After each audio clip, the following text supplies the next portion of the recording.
Hi guys, welcome to this Red Gaming Tech video. Myself and Marta. Yes, I'm here once again, as Paul is having a well-deserved evening off. So, what do I have for you today? Well, we're going to kick things off today with some tech news, and we're going to start things off with Toshiba.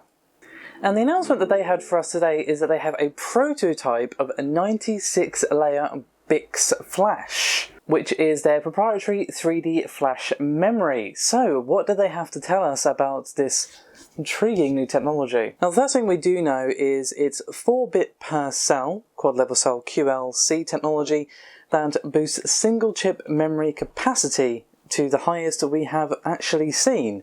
And we're going to be seeing samples being delivered to SSD and SSD controlling manufacturers for evaluation, and long story short, we should see mass production begin in 2019. So, as you may or may not know, Toshiba uses QLC tech that basically pushes, as I already said, the bit count for data per memory cell from 3 to 4, and, as I've already discussed, significantly expanding capacity. Now, what's interesting is not only have they managed to already reach the maximum capacity of 1.33 terabits, should I say, in a single chip, but they have also gone beyond that.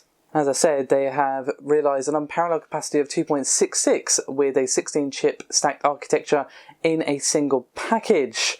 Now, we can expect to see more of this device. A prototype is going to be showing its beautiful, beautiful self at the 2018 Flash Memory Summit in Santa Clara in California, and this is going to be from August 6th to the 9th.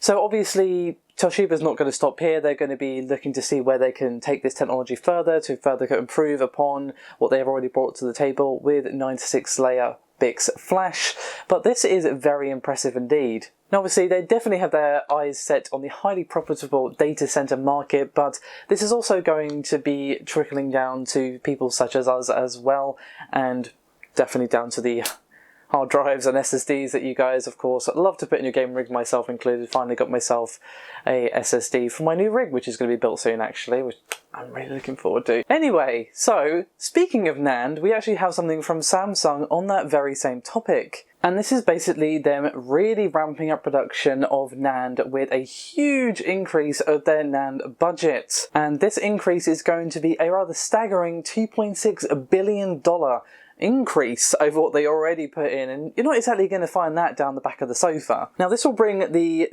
investment up to $9 billion, which, as I'm sure you'll agree, is crazy, and does aim to increase production volume. Now, what's interesting, however, is that most of the extra budget is going to go into increased production of 3D NAND memory. And I think they definitely have their eyes set on the future with that one, as of course you may recall that we just had news of a HDD fabrication plant shutting down, so they're definitely trying to sort of future-proof themselves here, increasing their investment as to what they see the path to take for the moment at least. You know, as with technology, everything is changing and expanding and so on and so forth. But it is interesting that we've got Toshiba and Samsung both taking big steps in this particular field, pretty much almost in tandem with each other. Now, you guys know I love my data, and super data are definitely one of the best when it comes to reporting, especially when it comes to what games are actually up to in terms of sales.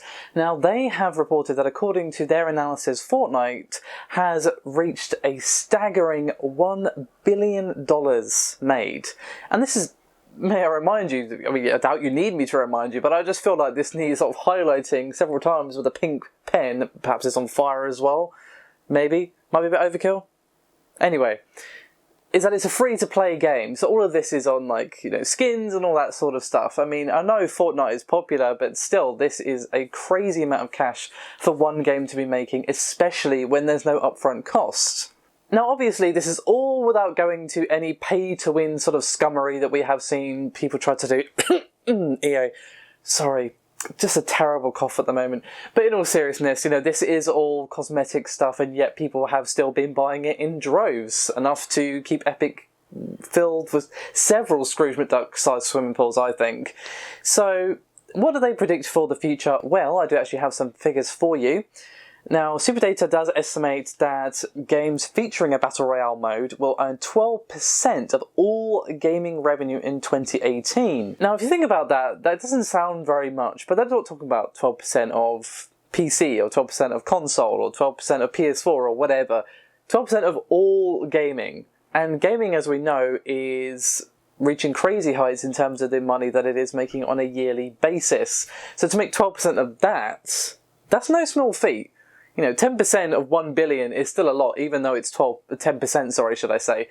So, yeah, that if true, that would be pretty staggering. Also, that isn't just Fortnite, but they are predicting that the Battle Royale trend, or whatever you want to call it, is going to continue to be around, and is going to continue to make money.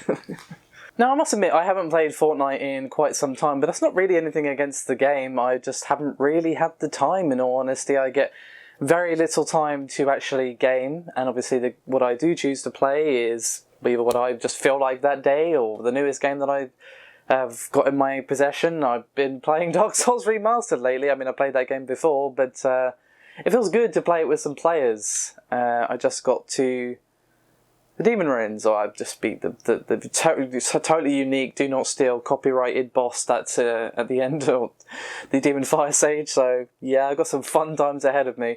But regardless, it is a very, very fun game, and I definitely think Epic have shown that they definitely know what they're doing when it comes to updates, keeping people interested. The amount of skins they have been releasing is obviously why this is making so much money, but it is nice to see it doing well. But I definitely want to see more competition in the Battle Royale area. At the moment, we basically have two juggernauts, and one of them is kind of, you know, slowly crushing the other, like that. In case you didn't, yeah, that's my version of crushing, like that. Anyway, on to the next topic, I'd say. I've got two pieces of news here that kind of link very nicely together. They're both to do with Nintendo, and the first of which is that Nintendo are actually suing LoveRoms.com and LoveRetro.com as well. And the reason, well, given the URL of the first one, should be fairly obvious, I would say. Nintendo are suing them for mass copyright infringement, and if it goes Nintendo's way, it's not going to go well for them. Let's just say that, shall we? Now, Nintendo has taken these two websites to court, and both of them are believed to be operated by a fellow named Jacob and his company, Matthias Designs LLC.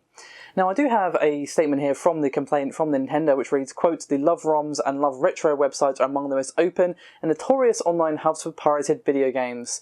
Through the Love ROMs and Love Retro websites, defendants reproduce, distribute, publicly perform, and display a staggering number of unauthorized copies of Nintendo's video games, all without Nintendo's permission. Defendants are not casual gamers, but are instead sophisticated parties with extensive knowledge of Nintendo's intellectual property and the video game industry more generally."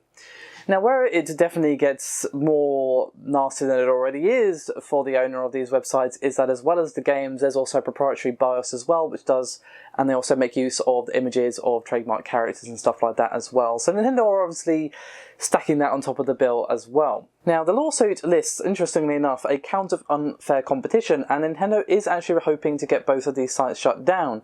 They are requesting statutory damages of $150,000 per infringing Nintendo game, and up to $2 million for each trademark infringement. So, in theory, the damages could reach pretty significant heights of $100 million. Now, interestingly as well, Nintendo are requesting a permanent injunction, so basically forcing these sites to stop what they're doing and also hand over the control of these websites to Nintendo. And not only that, Nintendo actually want to know where they've actually gotten these ROMs from, the sources. So they're not just interested in shutting down this one website, because I'm sure Nintendo are aware, you know, for that one there's 50 more or whatever, but they want to know, okay, where are they getting this from? We need to shut it down at the source, basically. Now, at the moment at least, there is yet to be a statement from the defendant, but you can see in the link below the video a PDF of the full legal document if perhaps you'd like a little light reading before bed, I don't know. But it is there for your perusal, and here's how it links, my friends. The second thing is that basically a couple of slides have surfaced online, which of course I won't be showing in this video for obvious reasons, and they basically show how the Nintendo Switch's firmware has actually been compromised. Now, they actually go into great depths as to how the firmware works and all this, you know, obviously very sensitive information, and basically details how Nintendo uses its security to protect against piracy, highlights how you can install custom homebrew software, all sorts of stuff. So essentially, this means that you can not only have your own software running, you can mess around with the OS, you can obviously have pirated copies of, digital versions of Nintendo Switch games. So clearly, Nintendo have a reason to be upset. Obviously, past the normal reasons to be upset about piracy. We don't need to go into that. That goes without saying, really. But they've also got this as well, with their brand new console, which is selling really, really well. Everyone loves it. It's a great machine. But then they've got homebrews, and then people saying, hey, by the way, the Switch is completely compromised. You can run whatever you want. And Nintendo are like, could you not actually? I mean, just don't.